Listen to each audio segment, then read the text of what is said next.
In this episode, I chat with two incredible women, Yaya Han and Jinx Cosplay. I am in awe of their skills in sewing and crafting, but even more impressed with their compassion and advocacy. Yaya and Jinx were generous to share their stories of experiences with discrimination and racism. We discuss the issues surrounding anti-Asian hate crimes and how including AAPI history in our education system can be a solution. I am so grateful to both Yaya and Jinx for speaking out for the Asian American community. We urge you to sign the petition to include AAPI history in our schools. Knowledge is power. Yaya is a costume designer, cosplay entertainer, and author since 1999 and has never looked back. Over the years, Yaya has built a successful business in the cosplay community, creating a popular cosplay accessories line that is available online and at conventions, as well as her line of Yaya Han brand merchandising. Jinx has always had a love for cosplay and enjoys being part of the cosplay community. As an avid gamer, she also incorporates her love for video games with her cosplay fashion. It was really fun to sit down and talk to these talented and hardworking women who are not only successful but passionate about what they do. I'm grateful for these conversations, and I love that it's allowed me to meet so many wonderful humans. Now, on with the show. Hello, Yaya and Jinx. Thank you so much for joining me on my podcast today. Hi so much. Thanks for having us. Thank you. I mean, I was overwhelmed that I didn't have just one, but two amazing cosplayers. And I'm super, super psyched about it because I love cosplay. Now, I don't have any expertise in cosplay at all, but I have a little backstory I wanted to share. It's my first convention I've ever been invited to. I was a panelist for to discuss my Mulan experience, and it was at MomoCon. And so that is where Atlanta, where I live, where I met Yaya Han. And I, very newbie to everything, didn't even know anything about conventions. And my friend was like, it's Yaya Han. I have to get a photo with her. I met her at the Boston Con, and she's telling me all about you. And I even bought some ears from you. Oh and my I gosh. was like, yeah. So I was like, fast forward, and here we are. And I'm sitting with the lovely Yaya Han. So this is very exciting for me. Oh, thanks so much. Thank you. And I appreciate that Jinx sort of brought us together. And, Absolutely. And we're just very excited to chat and, Yes, 100%. And it was interesting because like I said, it was the first con I'd ever been to. And then since then I've been at several more, and I didn't realize MomoCon was so special because there were so many cosplayers. Like when I was there, people were telling me, like, you don't understand, most people don't cosplay, not like the whole population. Whereas at MomoCon, I felt like very out of place because I didn't have a cool costume. Oh, and wow. So yeah, and it was, and I loved the community, and I've really learned that that's what cosplay is a community. And, it's of course something we're going to talk about now. And I was curious, like, how that's been for you, like being a part of that community and also like leaders in that community and just being so highly influential. I mean, Yaya, you have your own fabric in Joann's, and you have definitely come a long way from the beginning in your origins. I loved reading about your story. Maybe you could kind of share a little bit about that. Well, I fell into the convention world like most other people, just, as a fan. I just was lucky to discover it a really long time ago. 1999 was my first convention, and it was Anime Expo, which at that point was the biggest anime convention in the United States, although it only had 6,000 attendees. Wow. But for us, it was like gigantic. and it was like immediately that feeling of, wow, these are my people, I belong here. And I loved cosplay for the fact that you could really express yourself as a fan in such a unique and such a passionate way, and so I've just been very active since then, and I've grown up in this world, and I've been to conventions ever since, and it's truly a part of my life. So that's how I also got to meet so many different people from different parts of the world. And Jinx and we met towards the beginning of like my cosplaying. Did we meet like 2001 or something? 2008. I started in 2001. Right. but yeah, Yaya was one of my inspirations. But we did meet in 2008 and we did a group together. That So was that the Witchblade group, or what did yeah, we it do? was Yeah. Oh, Witchblade. Yep, yep, Yeah. yeah, So like it's kind of like, we met in San Diego, but then like then we got to meet again at a convention in Dubai several yeah, years later, and and now we're both back in the States. But it's really cool for sort of like the globalness of cosplay, mm-hmm. that it happens all over the world, and yeah. that you can sort of like find, a part of this a place within this world, Right. no matter where you are. I really Yeah, love that. I think it's amazing. And so you and Jinx met through cosplay, obviously. And Jinx, I Hmm. read that you are really into like gamer cosplay. And so, and you said just mentioned now that Yaya was one of your inspirations. Maybe you could kind of share a little bit about that, because it's great that you get to meet one of your inspirations and then also kind of interact and be able to be a part of something. Yes, absolutely. I started in 2001 and my first like introduction to cosplay was within my family or friends. I went to San Diego Comic-Con 1996, yes, very long ago. And then of course the only resources we had online was cosplay.com, and of course that's where I saw a lot of Yaya stuff, and she very inspirational still to this day she inspires me. And then we met in 2008, which was so much fun. And then I actually moved to Dubai and reached out to her, hey, you're coming to Dubai. So we met up. You came again to Abu Dhabi, and then we met up Hmm. as well at Ferrari World. That was a lot of fun. Yes, And it was. yeah. And while I was even overseas, I went to a lot of Dubai and Middle East conventions. I met Kalsara and Elfie from Europe. And I went to the UK. So I actually managed to connect with a lot of cosplayers all over the world. And that was cool, thanks to my job, my real world job. Then of course now I'm back, and seeing how much it's grown since I'm back, it kind of blew my mind. So I'm super excited to be a part of it. And it's become more and more part of my life these days. I'd say it's probably one of the most important things in my life now. Yeah. And I love that you just kind of weaved this, both of you, this web of how international it is, because we're literally living in a world where we're all facing this crazy pandemic together, right? But Hmm. we're also in a world where there's just so many conflicts across state lines, across country Yeah. lines. But there's something so positive like cosplay where we can kind of like take this angle. We have something in common. I always, and my listeners now are going, here she goes, she's going to talk about food, because I really feel food is the other thing that really brings us all together, because who doesn't love You're food? right. You're right. Yes, Yeah. Yeah, absolutely. world peace and food is somehow going to come into play if it ever happens. But in your community, I just think it's so great. Like you just listed off all these different countries and things and how international and diverse. And it doesn't really matter where you're from, because as a Mhm. cosplayer, you're someone different anyway, and it doesn't matter what country you're from or what language you speak and how international that Yes. is. And Yep. perhaps you could both kind of speak to what that's like to go to these different countries. And do you feel like, where you're at the Olympics and you're like, I'm representing the USA or I'm representing this country? Or do you just feel like it's everybody is just kind of in their character? And, what is that international experience like? I think it just shows how that cosplay is the best icebreaker, like you're right. You don't have to speak the same language. I've been to conventions in, countries where I really like Brazil, like I don't speak a word of Portuguese, and but it's like you meet people in costume and you'll make it work somehow. You'll like gesture and you'll like somehow communicate with each other, and especially if you're dressed as, some characters from the same show, then it's like you're family already.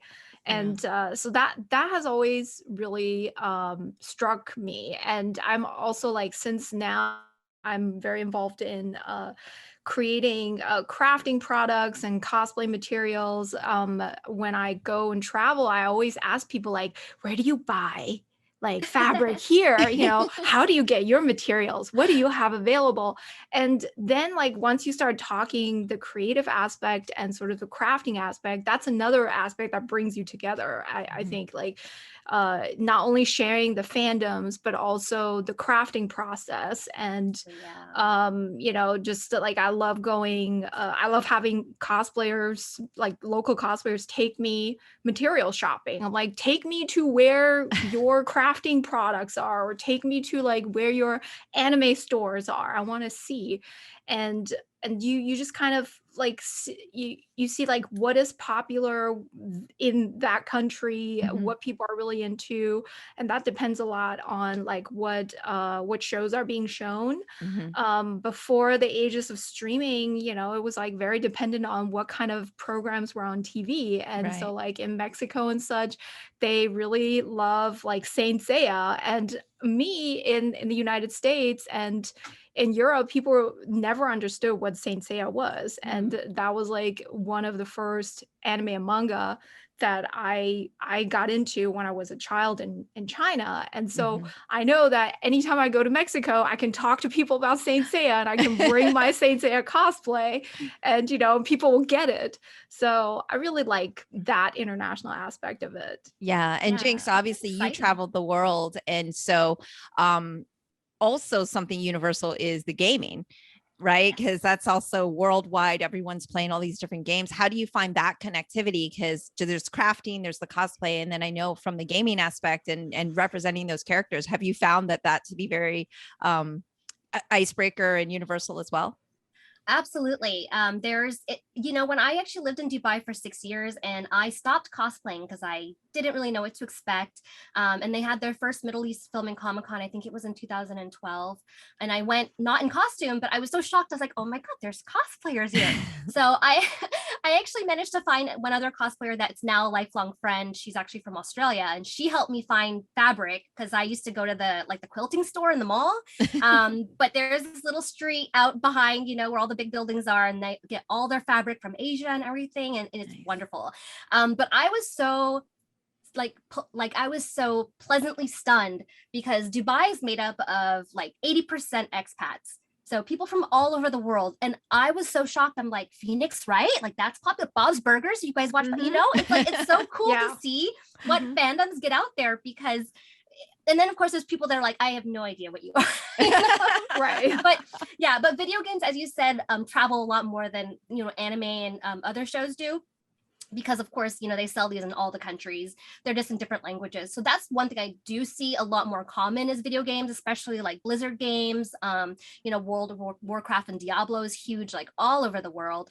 And it's just easier, isn't it? Because you can get online, and even like you can play on different servers, connect with people from all over the world. I hear a lot of gamers say, oh, I play with this guy from the UK, or oh, I play with this person in Korea. And I think that's kind of a great way for people to start interacting with people from different countries. Yeah, 100%. And speaking of multiple countries and diversity, Yaya, I was so impressed to see that you speak not only Chinese, but also German. And I would just love to hear more about your background and that diversity, because I'm so jealous because I speak maybe like my Chinese combined, half Cantonese, half Mandarin might equal to another one, but I don't consider myself bilingual. It's just not very good. So I love that diversity. I grew up in Germany. I think that's something a lot of people are surprised to find out about me. Like I was born in China, but I moved to Germany as a child, and because my parents divorced and my mom remarried in Germany. And so I spent like my formidable, personality building teenage years in Germany. So I feel like I actually am more German than Chinese. Like I sometimes have like that identity crisis, Right.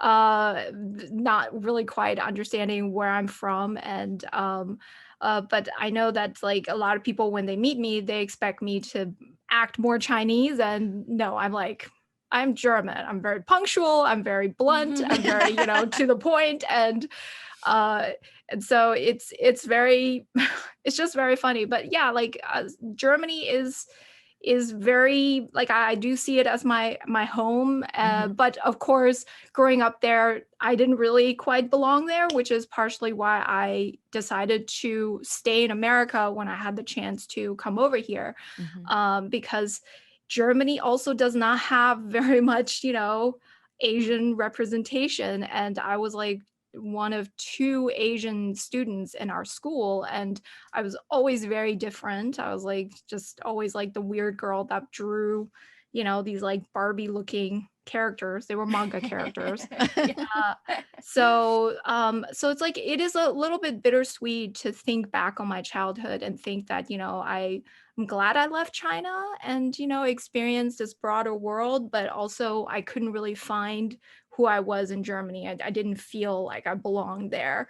And so coming to America, I only felt like I belonged when I discovered cosplay. So it was like cosplay is like that's my world. That's my, Right. Which is tribe. kind of wonderful So because you don't have to live somewhere for that and identify with, well, I'm from this country, you can be who you want to be. And thank you for sharing that, by the way, because I feel like even though it was in Germany, here in the US, I had similar feelings of just being kind of the minority and not fitting in and maybe wanting to assimilate or fit in. And I mhm. think so many people see where you're at now and they think, well, there's no way you ever felt displaced because you're so confident, you're successful, and you're where you're at. And right. And it's so refreshing, I think, and wonderful that you could be that honest to share, because what many of us have felt that way, have felt like displaced and that we Mhm. just didn't belong. And I'm sure, Jinx, where did you grow up? Because now I know you've traveled the world, but please share your background.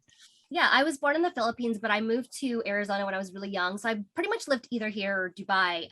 But it's so funny that, yeah, you say that you were the weird little girl that drew like anime characters. Mhm. And so was I. Like I drew a lot of like manga characters, anime characters. And I remember I went to school in the west side of Phoenix. If nobody knows what that's like, it's pretty rough. My dad was in the Air Force, so it was closer to the base. I see. But it was primarily Hispanic community. So when I was in school, I was one of probably like a handful of, Asian students as well. And I remember this one time that I submitted some drawings. I was like in fourth grade, submitted some drawings to be put for like Artists of the Month. And they put it up and I was just like, it's so funny because I would draw pretty accurately. I drew Orchid from Killer Instinct. I don't know if you guys are familiar with this game, but she had these really like square boobs. So I drew her because she's cool. And there it was on the wall. And I was like, wow. But my teacher must have loved it, but I could tell that this was different than what everyone else was drawing and seeing. Yeah. So it was tough. It was a really weird place to be in. Mhm. Yeah. And, Yeah. that kind of plays into, I love how diverse and multicultural we are, like literally covering the globe here. Because even though I have a Chinese background, I was born in Boston. I grew up in Orlando, but my mom doesn't speak any Chinese because she was born and raised in Jamaica. And most of my family is Wow. actually Jamaican because Uh-huh. they, we speak Jamaican together. So I speak a little more patois than I would even There say you Chinese, go. but like, Oh, wow. it's interesting because if anybody were to just take a screenshot of us, right, there's assumptions immediately made, right? There's assumptions immediately made. Like, yeah, you said, oh, everyone's like, what do you mean you speak German? Don't you speak Chinese, right? And so it's just so interesting how the world is becoming this melting pot, and it's not even just America anymore that's the melting pot, and how easy it is to make assumptions about who we are based on how we look. And we were talking off air, and one of the things that I've been fighting for is for people who look like us to have for other people to have better understanding of who we are. And for me, one of the best ways is through education. And I'm just grateful for both of you, because one of the reasons that I invited you on the show was not just to talk about all the amazing cosplay, but I had told you about my initiative to bring in Asian American and Pacific Islander history to our youth. And you were both so enthusiastic and on board with the fact that we feel that the youth now should be learning about the immigrant experience and understanding that why Asians are here, and the fact that the ones that you're seeing here are in fact American, right? Because being seen as constantly the perpetual foreigner, or that we don't belong, or we shouldn't be here, or we're supposed to fit into this box that they, kind of imagine us to be. And so I'm really grateful that you were both so willing to come on and kind of discuss that based on all the different experiences you've had, regardless of what country or where you're from or what's happening. It's like, these are things that are affecting our kids now, right? The kids that live here, that they are they are American, they grew up here, and they're being called out or being picked on, or as you've seen in the news, there's a lot of anti-Asian hate crimes that's been happening. And I really believe that's due to a lack of education. And I think that education is empowerment and knowledge is empowerment. And so I'd love for you to share a little bit about, what you think in terms of why it's an important initiative. Having Asian American history included, because it's not just Florida. So I have an initiative going on here, Make Us Visible Florida, but there's also now a national campaign for Make Us Visible USA, that there's a national bill that's trying to be passed. And, I'm really excited about that. So I'd love your input and your thoughts on it. And, just appreciate you sharing. I actually have a funny little story about how we look like the foreigners, because I was born a US citizen because my grandfather was in World War II in the Philippines.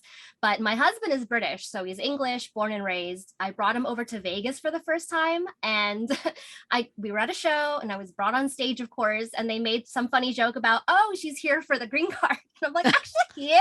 So, I mean, obviously, it's like, all in good actually, fun. yeah.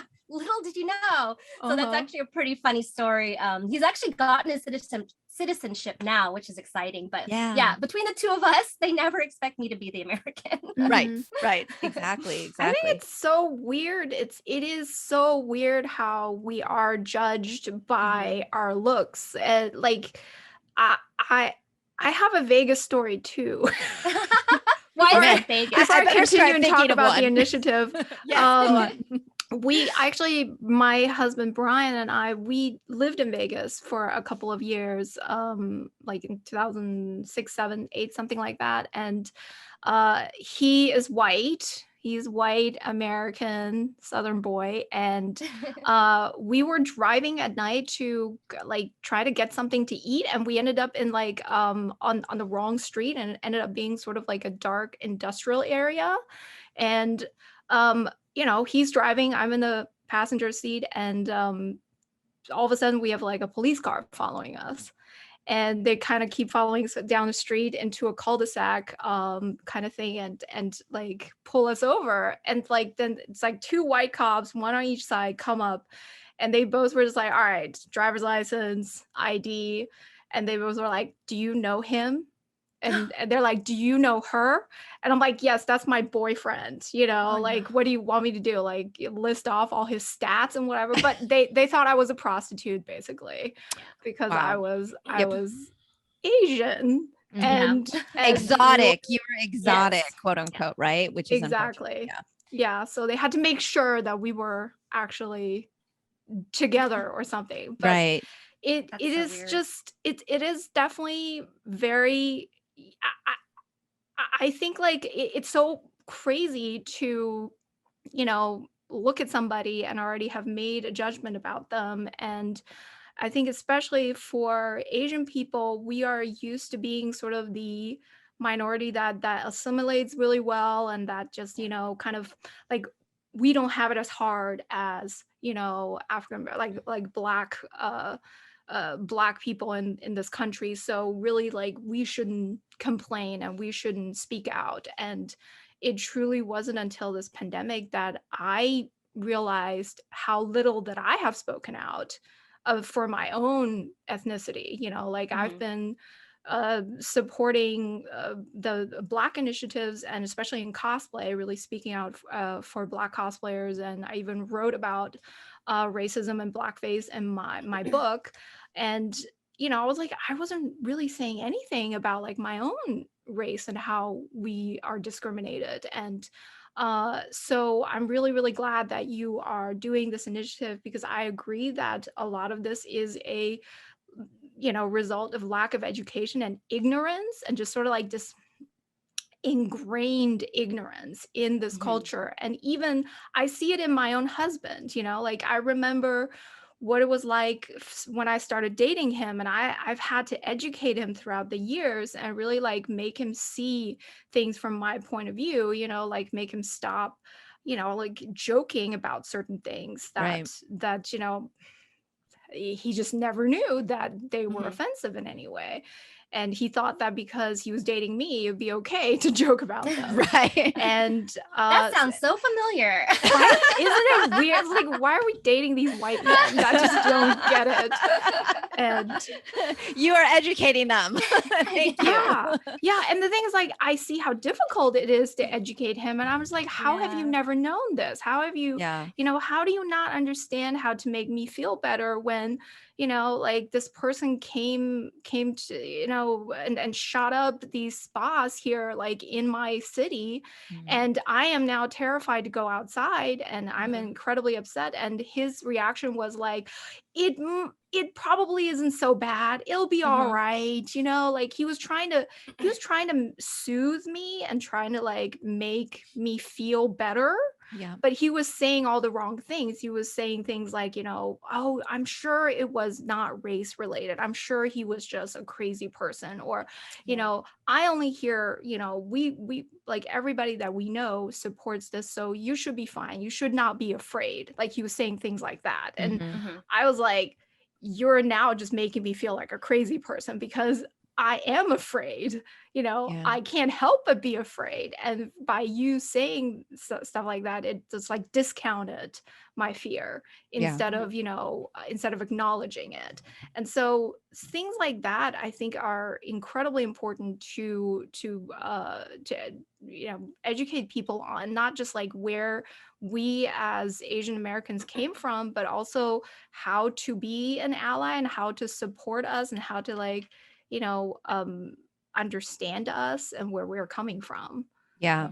Thank you so much for sharing all of that, because I think it's very, very, it's very common for people to say, well, I thought that this was just funny, or I'm just joking. I'm not racist. And we're not saying that you're necessarily racist, but they don't understand that that perpetuates the problem, that you continually saying things that are offensive. And here's the point. It doesn't matter if someone else didn't find it offensive, because if you find it offensive, then that's what matters. If you're feeling afraid, then that's what matters. If you have those fears, then they are real and they are certainly warranted, especially being that, like you said, this is your city and you got, up there, that's where the biggest tragedy is that the massacre happened. And it is very scary, and it's still scary to this day. I mean, they said, oh, he was on his way to Florida, right? And so I'm going, oh my gosh, he's on his way to Florida. So, I mean, we're all afraid. And I think it makes complete sense to be in fear, but at the same time,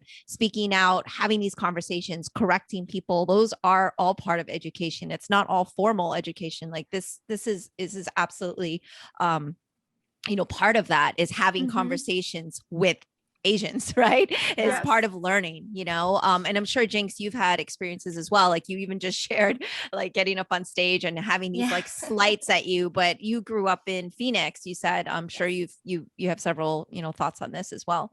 Absolutely. And Phoenix is, where the closer you get to the coast, as we can all agree, the more diverse, the cities get, right? So even in Phoenix, though, in a minority community, which was a Hispanic community, I still suffered as another minority within the minorities. And it's funny that when we talk about, oh, they used to say this and that, there's things that I've started to remember throughout the years that I blocked out because at the time they hurt me. And I'm like, wow, that was so racist, but these were kids, it was acceptable at the time, which because it was acceptable at the time doesn't mean it's always been acceptable. It just means that we flew under the radar. We tried to be either blend in, or we were just so different that we were the weird ones. And I can pick out these kids in my head from when I went to school, who was a weird one, who tried to be cool. There was no just Asian person. We weren't just like, hey, that's Jessica, she's Asian. It's like, no, she's in the marching band and she does theater. Like we really tried to just assimilate as much as you could. And that's true. I didn't really have this empowerment to be an individual. My parents were born and raised Filipino, and they raised me how they knew to raise a child. So I was kind of torn. I'm technically not even a first generation because I wasn't born here, but I was still torn between really traditional Filipino upbringing and then, of course, having all my friends in an American upbringing. So I found myself, between two worlds all the time. And it took a long time for me through my 20s to accept my differences, to accept how I looked at things differently. And it's weird because it was only recently I remembered, oh, these kids used to call my phone and they would mimic my dad's voice on the voicemail, but these were my friends. They just thought it was funny. But I'm like, wow, that was awful. And it's the same thing that you say about your husband. I do the same thing with my husband. I actually went back to, and this is like recently, the last like 5-10 years, I went back to his hometown. He lives in a small town just south of England. There's like barely any Asian people there. I know that when I walk around, people are like, where did she come from? And that goes the same for his whole family, you know, and it's just the way that they're raised. I mean, his dad still has some really old fashioned ideas that I've worked really hard to, you know, change. And some of his family members still kind of make some jokes here and there. And I got to be like, hey, you know, that's not cool anymore. And I'm so lucky that they're receptive. Yeah. You know, it could be a lot worse. They could just be set in their ways and, you know, that's it. But I think as long as people are receptive to learning what is, you know, offensive and not offensive, or, you know, what used to be and now, you know, is, I think it will really help in the long run. Yeah. Well, kudos to you, Jinx, because it's not always easy to confront the in-laws and go, hey, you know, it can be uncomfortable. And like you said, it doesn't have to be an argument, or it doesn't have to be like mean or shouting, and just saying, hey, you know what, that's actually not okay. And here's what we say now. And this is why, you know, we don't use the word oriental, because I get it. Generationally, that wasn't a slur, right? And so generationally, it is our job to try to educate and not be upset at every little thing as well, but also to just be understanding as long as they're willing and open. So, you know, that's absolutely a really, really great point that you just shared. So, and I just feel like, you know, looking forward, we're finally at a point now where we see this next generation doing a little better than we did, right? And that's the point. Each generation to learn from our mistakes, because I have the same experiences as you did. You know, I look back now and I think, oh man, a lot of people said all these things to me that people are saying now, oh man, this would be horrible. Don't say these things, right? But you just take it and you think, well, you know, don't make the waves, or it's fine. They're just kidding, right? And so now we learn that we need to correct it, and it's not okay. And I think another misconception is, because we're not, in a way, we're traumatized, but we're not traumatized and crying all the time. And we're strong women who have our careers, and we put one foot in front of another, that you're not this damaged person, that you didn't experience racism or you weren't hurt by it. Right. And that's a misconception as well, to see you who you are now and think that just because you didn't necessarily cry when you were younger doesn't mean it didn't hurt, or doesn't mean it didn't affect you later in life, looking back, kind of like what you just mentioned, Jinx. So I think those are all really good points that you all just made. And in terms of the education now that we're fighting for, I mean, there's been some success in Chicago and Illinois, and there's been success in Connecticut and Denver and California, but that's not even half, right? We're looking at a huge fight in Georgia. It's going to be very, very, very difficult to get that law passed. Florida is the same. It's very, very, you know, kind of 50-50. We just don't really know which way it's going to go.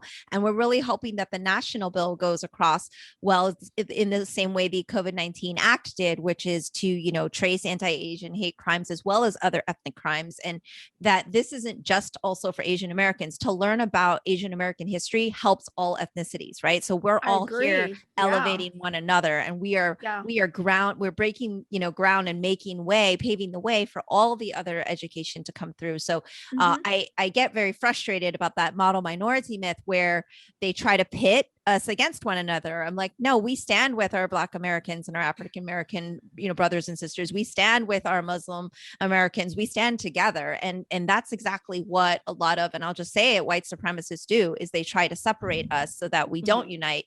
And I think in solidarity is where, you know, we have our strength. So thank you both for, you know, supporting both of the bills, the national one as well as like the statewide ones, because, you know, your stories, you sharing those make impressions, because people maybe don't believe that racism exists, and they don't believe that this happens. And until you hear, they can learn empathy. So thank you both for sharing. Absolutely. Well, how can people help with the bills passing? Because you said that there is a fight in Georgia, you know, I live in Georgia. Yep. And I just, you know, like, what can we do, or what can the audience do to 100%. support this bill? Thank you for asking, Yaya. So one is there is a petition on change.org, and I will list that here, change.org/Asian American History. That's the one for Florida. You don't have to live in Florida to support it, though. Like the more people we get, the more it shows each state leading the way. It helps.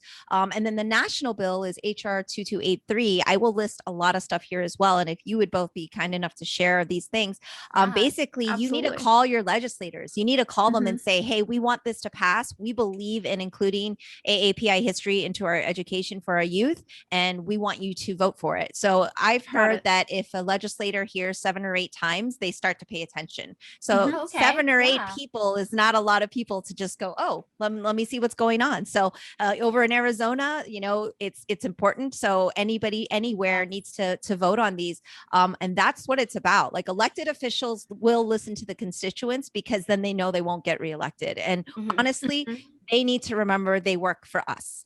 Elected officials work for us. We are the people, and we are the ones that are asking. And so, you know, yes, definitely, if you could both, you know, post and kind of ask people to, you know, call their legislation, send the emails. It only takes like 10 seconds of your day to do. But also, if you could sign the petition, that would be awesome, because again, that shows strength in numbers, and it shows that, you know, the community is standing together, and that this is something the community wants. So absolutely. Thank you. Sure. Actually, here in Phoenix, one of our cities, Mesa, has just started an Asian district, because of course, you know, we know in California, there's Little Tokyo, there's Chinatown. We don't really have that here in you know, Metro Phoenix. So Mesa actually has been dedicating a whole like 2 miles of street. And they're naming it the Asian district, which is really cool and exciting. And we're currently going through all these changes. And I've actually worked with the Asian Chamber a little bit, so I get to see some of the insides of what's going on and all the street changes. So it's amazing. I feel like we're a little bit late on that, but never too late. Never too late, because that's worlds ahead of a lot of other places. So I mean, we all just have to kind of keep pushing forward and making us visible. You know, I think that's a big part of it. And now I want to actually jump, and this is I love talking about AAPI history, but I'm sure our listeners are like, hello, you're talking to like the best cosplayers in the world here, like let's ask some more questions. But Yaya, I'd like for you to actually share a little bit about your book right now, because I was on your website. It looks amazing, and everyone actually goes to your site and your YouTubes and all of that to learn from you anyway. So talk to us about the book. Oh, yes. So, yes, I wrote a book. I wrote a book about cosplay and my story, like my history and how I kind of got into cosplay. And it's very purple, and the cover is very, very purple, but it's called Yaya Han's World of Cosplay. That was actually not my choice. That was the publisher's choice. But yeah, this book, I wanted to spend 2020 going around doing book tours and talking to people about the book, and you know, really like this was like the culmination of my cosplay experience. After 20 years of cosplaying, I was like, I'm coming out with a book, and then the pandemic hit, and so I spent, you know, over half of a year in 2019 writing it, and then it came out during the pandemic. I had to like do all my whatever promotions Virtual. online, and you know, do like book readings on the Facebook Live and such. And so it was definitely kind of disappointing to not be able to, you know, immediately talk to people about it. But I have received tons of great support, and you know, and also talking on Cos Talk Live, Jinx's you know, I guess you is it also a podcast, or would you call it a live, just a stream stream talk show? talk show, yes, Cos Talk Live. And just being able to still like know that the community's there. And then this past weekend I did my first convention since the pandemic, a small convention in North Carolina. I got to do a panel on the book and talk to people about the book, and I was like, this is what I want. I just wanted to talk to people that have read the book and, you know, what they thought of it. And and so yeah, I hope that I'll be able to do more of that. Like if I can go to more events and do more panels and just get more people to pick it up, because I think it's like it's surprising to people to find out that this is a book about the culture of cosplay and not how to make costumes, Mhm. because Mhm. there are tons of books on crafting and sort of like the ins and outs of sewing and armor making and such. But I really wanted to write a book about where cosplay came from and what makes us tick, what is so unique about this community, and also what are some of the pitfalls in it. So like I have a whole section about negativity in cosplay, sexism in cosplay, racism and such, but also lots of musings about like how people enjoy it and why it's worth cosplaying, even despite some of the unpleasant aspects, like why it is Yeah. so worth it to devote so much time and effort and passion into it. So yes, I hope people can pick it up. And Yes, yes. Yeah. I'm gonna pick that up. I'm gonna read Yeah. it, and then hopefully you'll come back and we can really talk about it. yeah, After I've read the anytime. Yeah, book. I can vouch. I read it. Yes. Our whole show read it when we brought Yaya on. Yes. We were super excited and it was great. It like she said, it's different. There's not any other really books like that out there. And I feel like cosplay is starting to like steamroll. A Mhm. lot of people are trying to get into it now. And I feel like this is going to be the beginning of something that's going to last forever. There's like courses in community college. I don't know if anybody knew that. Someone's like, yeah, I took Wow. Cosplay 101. I'm like, you mean like a panel?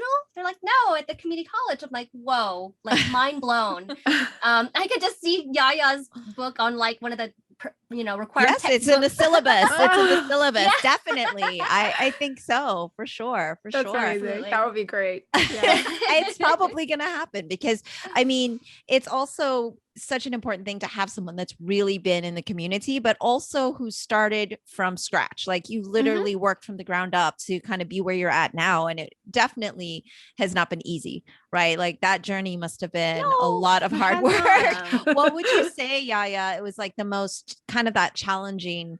What was the most challenging thing for you? Because obviously you got your start on your own, and right Mhm. now everybody sees you as one of the most famous cosplayers in the world. Oh, she probably has sponsors, she has it easy, or like people think it's easy, and it's so not easy. And I can see just I have no artistic talent in terms of crafting, but I do, I direct film, I direct choreography, and I understand art in that regard. And I could see so much detail in both of your cosplays, but so much detail. And I can't even imagine the amount of work that goes into just one piece. So, maybe you can talk a little bit about that kind of challenge, and then we can go from For me, the challenge has always been to be just like to be resilient and to endure.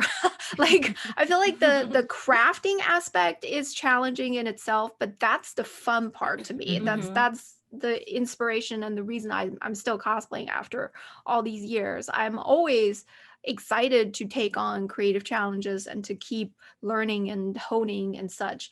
But what is challenging, what is really really difficult for cosplayers like throughout the years is just to be to find their place in this community and to to evolve with it. I think like people get really tired Mhm. because Mhm. cosplay like it changes very fast, but it took a very long time for it to be taken serious. Mhm. And so for the past 15 years or so, it was like, how do we make people see that what we do is valid and that this is a art form, this is not just Mhm. a hobby, and this is not just like Halloween dress up.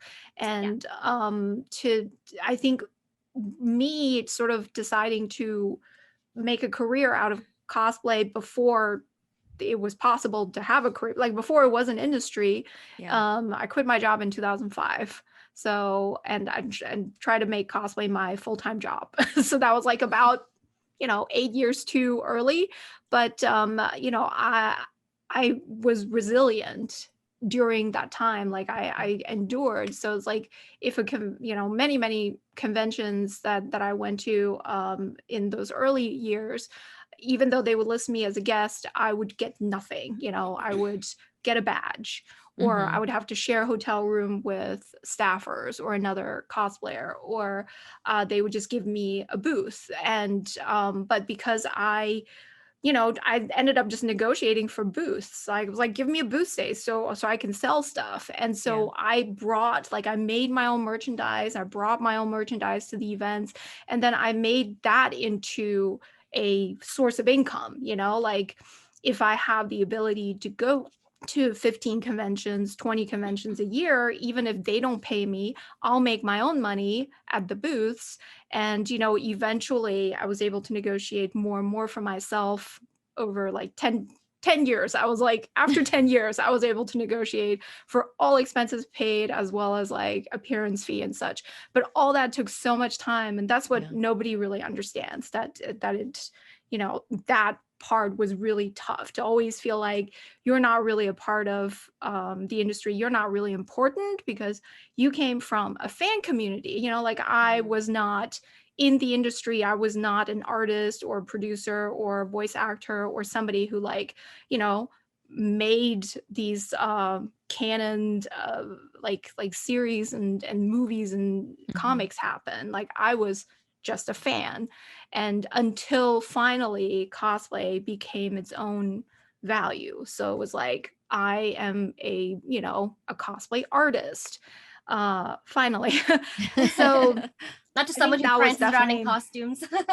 yeah, that was definitely very, I think, challenging is to just like stay in this community and not make too many concessions for myself. Like I still for the most part do what I love to do. And I think a lot of people now get into cosplay as a stepping stone to whatever other careers. So they approach cosplay very differently, where Mm, they're very strategized and they might be doing something that they know they're not going to want to do the rest of their lives, but they're like, I'm willing to do this for the next 5 years, so that it builds me up so I can continue and do something else. For I me, see. I've always like kept as the foundation my passion for crafting and making and for sort of like the transformation aspect.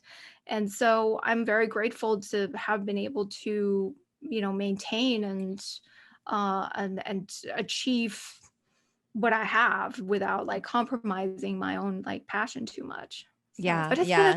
it's been a long tough I journey. Yeah. know, I know. That's the thing. It's people see the end result, oh, Hmm. and they don't realize how much strife and how many challenges you've overcome. And Jinx, what would you say is like kind of the most challenging part for you? Because I know that you're super creative and I've seen a lot of your costumes and things as well. And this is your passion as well. Yeah, I think one of the like Yaya mentions, like resilience. It's so easy to get discouraged and unmotivated in this hobby. It's a lot easier these days to get started, and of course, we see a lot of pre-made costumes now, and there's a lot of different reasons why people cosplay, which is cool because it's just becoming more accessible. But yeah, the last 15-20 years, if you didn't make if you started early and you didn't make it, it was really tough. If you stopped the hobby because of whatever reason, it wasn't easy. I used to keep it under wraps a lot. I didn't tell people I was a cosplayer until maybe like the 2010s. And a couple years ago, my therapist is like, "You cosplay?" And I'm like, "How do you know what that is?" And nowadays I get a lot of event planners reaching out to me locally. I've actually helped coordinate some cosplay events and contests, even at places where you wouldn't expect cosplay to be. So this is where I'm thinking that people are starting to realize how valuable cosplayers are. It's such a multifaceted hobby. And I mean, it tracks so many different skill levels and so many different types of people now. It encompasses all sorts of genres and fandoms that obviously now that's why manufacturers have seen how good it is and they're starting to make money off of it. You can go to craft store and there's like a cosplay aisle now, and that's cool because we used to have to think out of the box of, okay, well, let me use this yoga mat to Hmm. make whatever. And now there's all sorts of different densities of cosplay foam, different companies making foam. Like, of course, Cosplay Fabrics with Yaya makes foam, and there's like 7 or 8 other companies at least that provide Yeah. cosplay specific foam. Yep. So the fact that like we've made it this long and have seen all these changes, it makes me feel good that I was able to stay motivated, but it also depends on why you're cosplaying. I hear people say, oh, I don't like it anymore because people say this and that about me. And it's really important to know what is important to you. Like if you're cosplaying for other people to approve of you, it's not going to go down well.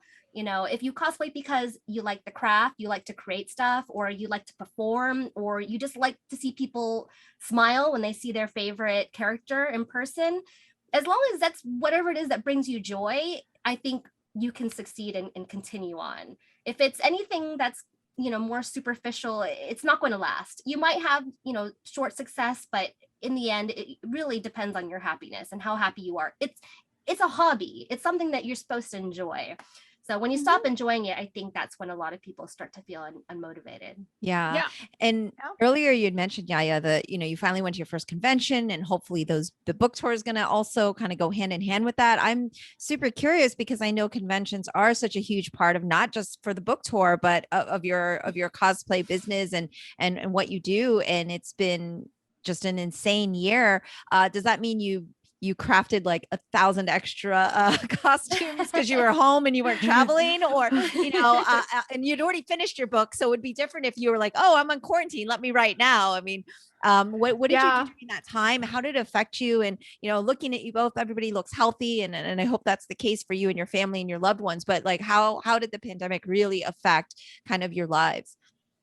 It turned my life upside down completely. Yeah, it's been very, very rough for me and my small business, because we really did depend on conventions. You know, I went to 25 conventions, I think in 20, like the last several years. It was like average 25 conventions a year.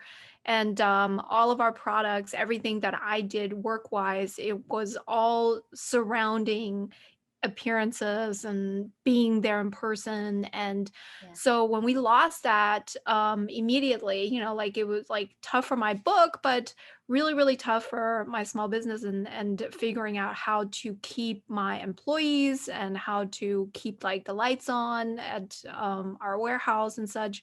So we like pivoted towards making face masks in April 2020.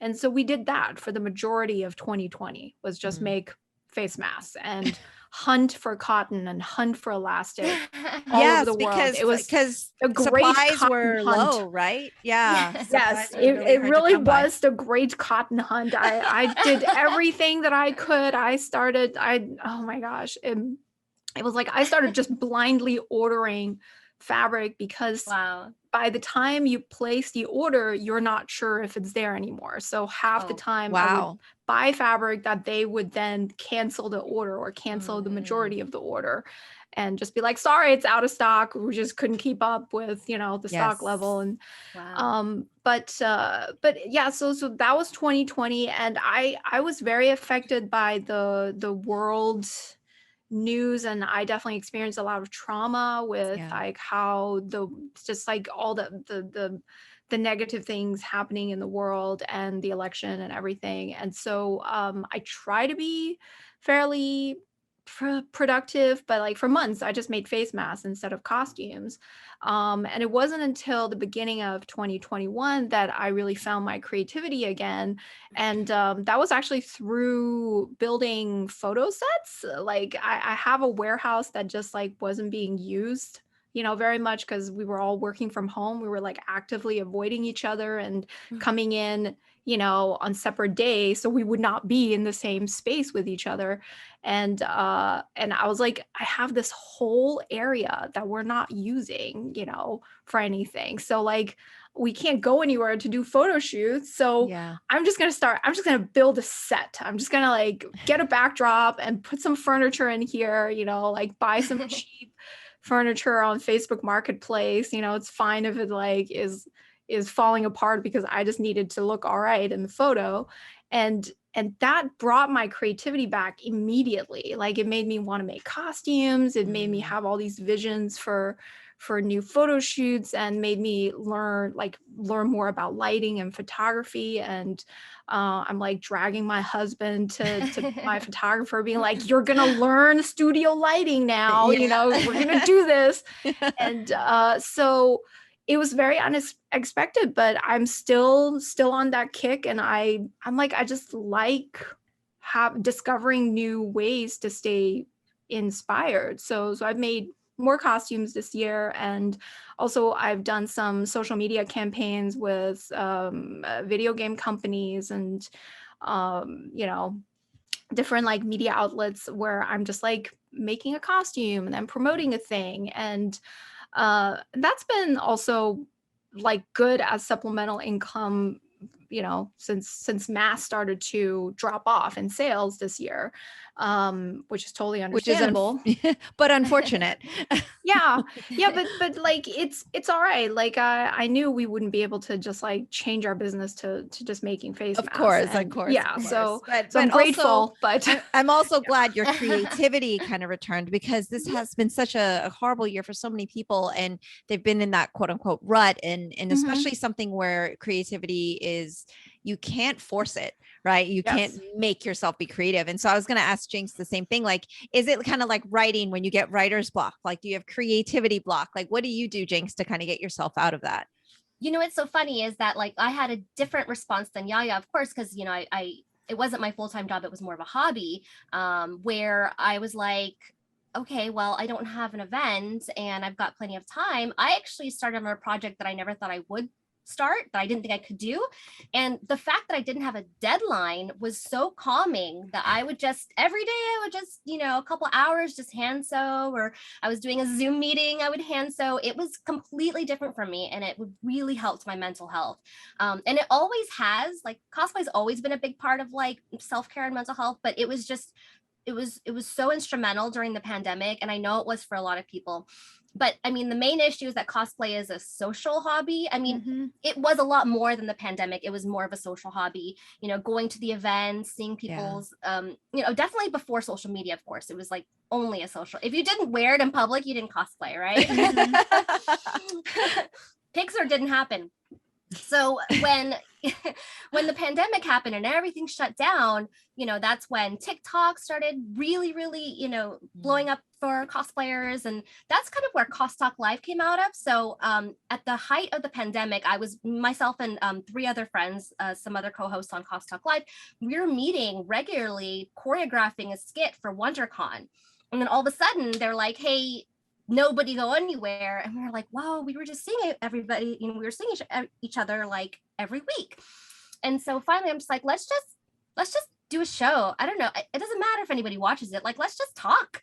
And that's how it started. And we get people all over the place that are like, oh, you know, I was dying for cosplay content, I watch your show and blah, blah, blah, and I want to be on it. And it's been really fun. You know, it's a great way to connect with a lot of different people. We actually streamed with Anime Next, which is in New Jersey. They did a whole online showcase, and we did a 4-hour stream with them. Wow. And we had such great feedback from them. So it's opened a lot of great opportunities. I've reached out to other small companies that maybe have started up during the pandemic or were struggling. Like, hey, let's get together and partner up. I've got a partnership with a local company that does a selfie museum that really want to get into the cosplay community.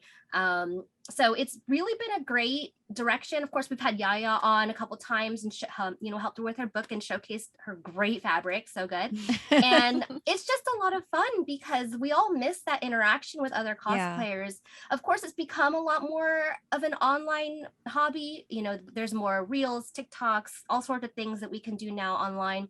I think there's that going to be that in-person phenomenon that's never going to go away. Like that feeling of being with other cosplayers in person is always going to be something that cannot be replaced with, you know, the internet or robots. You know? Yeah. I think it's like so impressive that you guys have kept up with the live show just about every weekend, every Sunday. I'm so amazed that you have been so consistent with it and have all these really like insightful topics every time. Thank you. And also it's really impressive that you came back from, you know, a hiatus in cosplay and are just doing it like so vigorously now. And Yes. so I think that's very rare. Yeah, Yeah. definitely. Cool. Because I had taken a couple years off and something in me just sparked. And from then on, I've just been running at full steam. But yeah, one of my favorite things to do in cosplay is just help people cosplay. I've turned a lot of, you know, normal people into cosplayers. I'm very All proud right. of that. All right, I'm going to take you up on that. Yeah. Everyone always asks, why don't you cosplay? I'm like, I don't know what I'm Absolutely. doing. You're gonna do absolutely. Mulan. Hello. I need help have though. to. I need help. Oh, I need help. absolutely. So that If was the that's- thing. Yeah. I would go to these panels and they're like, are you going to cosplay Mulan? I'm like, I'm just going to disappoint everyone. I can't do that. So at San You're Diego, not going to disappoint anyone. Nope. at San Diego Comic-Con, I did the comfy, is it comfy or casual? I can't remember. Casual. It's casual Mulan. Yeah. So that I From could Wreck-It pull off. Ralph. Yes, because Yeah. that's like, you know, jeans and Converse and the Mhm. jacket. So, but I did didn't that make same any of it. outfit. I didn't did that- make any of yeah. it though. You know, It doesn't matter. I didn't make it either. It was like, I mean, that's totally fine. I think Oh my that's gosh, great, maybe but- you should be twinning Mulans. Yes, yes. Yeah, no, she was so cool in that. I You was could like, do the different versions of Mulan, Yes, you know? yes, we could all do the different versions. So Yeah. yeah, that would be a lot of fun. But I don't want to take up too much more of your time because we're already coming on the hour, and hopefully you both agree to come back and talk to me more. I have so much more I want to Yeah. talk about. But absolutely. my Yeah. final question was more like, you know, cosplay is a hobby for a lot of people and that's their kind of time away. And I know Jinx, it is kind of for you, but what do you do in your downtime, or is cosplay still part of your downtime routine? I love video. I still play video games. Video You know, games. Which yeah, one? Which ones are you playing now? Overwatch. I play Overwatch almost every night. Okay. Yeah, and Final lie about Fantasy that. VII Remake. I've always been a Final Fantasy fan. I have a Final Fantasy VIII tattoo, and I Nice. got that when I was 28. So people are like, "Are you gonna still game when you're so and so age?" I'm like, "Well, I'm 37, so I'm still gaming." So, you know. Hey, It if is you weird enjoy being- it and it's a release Yeah. and you game with other people, so Yes. cool. Yeah, How about absolutely. you? Yaya? So I have been finding my Chinese roots again. I started Oh. watching Chinese dramas. Oh, Started just because I wanted to just like have like some practice with comprehension and Okay. just like getting used to more like just listening to Mandarin. And Mhm. it's become an obsession. I have Ah. like 3 different Hanfu outfits that I Oh want to my God. make. Wow. I'm planning a trip to St. Louis just to go to the botanical garden because they have a Chinese garden. It's the closest Wow. Chinese garden to me. There are only like Wow. 5 in this country. You know, the You biggest know- one is in Oregon, but Wow. I'm like, I have a contact to the St. Louis one, so I'm gonna go there and do a photo shoot. I'm making, We used to have you know, one. We used to have one here, and it Wow. closed down. Yeah. yeah, it's like it's hard to find. I'm like, and yeah, I've been You know- collecting Chinese furniture. I'm gonna build like a study, like a set, and That's cool. do all my like, you know, my wuxia. You know, Wuxia, like, I bought a sword. Well done. You know, so I I'm love like, it. yeah. So I and it's really great because it's like it's helping me. I'm starting to like think in Chinese sometimes. And Okay. it's really We can like practice very off air because I'll be nostalgic. embarrassed, but off I- air we can practice our Zhongwen. 好，非常好。非常好，对。 So I was going to so tell yeah, you, that's- you I'm should really come into it. to the Walam Temple in Orlando because we have a very like traditional Chinese temple that's pretty. It's the let's first go. one in I'm it's the first there. one in the U.S. It's very different, and Oh, wow. everyone always asks to film there, and we always say no. Oh, okay. Can I come? But Yaya, I'm coming you're to. so welcome. I'm coming in Orlando December. is not far. No, I'm coming to Orlando in December. Oh, Wow. done. So Done. yeah, Let's do okay. it. I'll bring That's like exciting. my kung fu Okay. outfit. You can Yes, you I know, will teach show me you. the right poses. I will show you. and- That was one of my panels at San Diego Comic-Con was cosplayers ready your swords. And it was for cosplayers to help them be more authentic with their weaponry. Oh my and god! there- Wow. That was We'll do my a panel. thing with it. I Let's need to do that thing you. with it. Yes. Like we'll stream it or something. Yes, like, yes, we should. make We it into should. a thing. But I'll need a costume and I'll need help. Oh yeah. Okay. Yeah. Absolutely. That's Oh so my fun gosh. because I actually went to a martial artist when I was Chun-Li and I'm like, please show me the right Yes. moves. I do not want to be gatekeeped. Ah! So he showed me all the different, and he's like, fix my form, please. Yes, yes. So that's why I did the casual Mulan, because I was like, all right, I got to show up in cosplay for this thing because it's a cosplayer panel. And but it was so much fun. And I had my martial arts team come and they did martial arts fighting in their cosplay outfits, and it was a lot of fun. So it was a good time. But yes, we are going to work together. This is going to be That's so fun. yeah, the wheels are turning. So ladies, thank you so much. This is so much fun. And listeners, you got a real treat today because you got two incredible cosplayers for the one podcast. So Yaya Han and Jinx, everybody. Thank you so much, ladies. Thanks for having us. Thank you. Take Yay. care.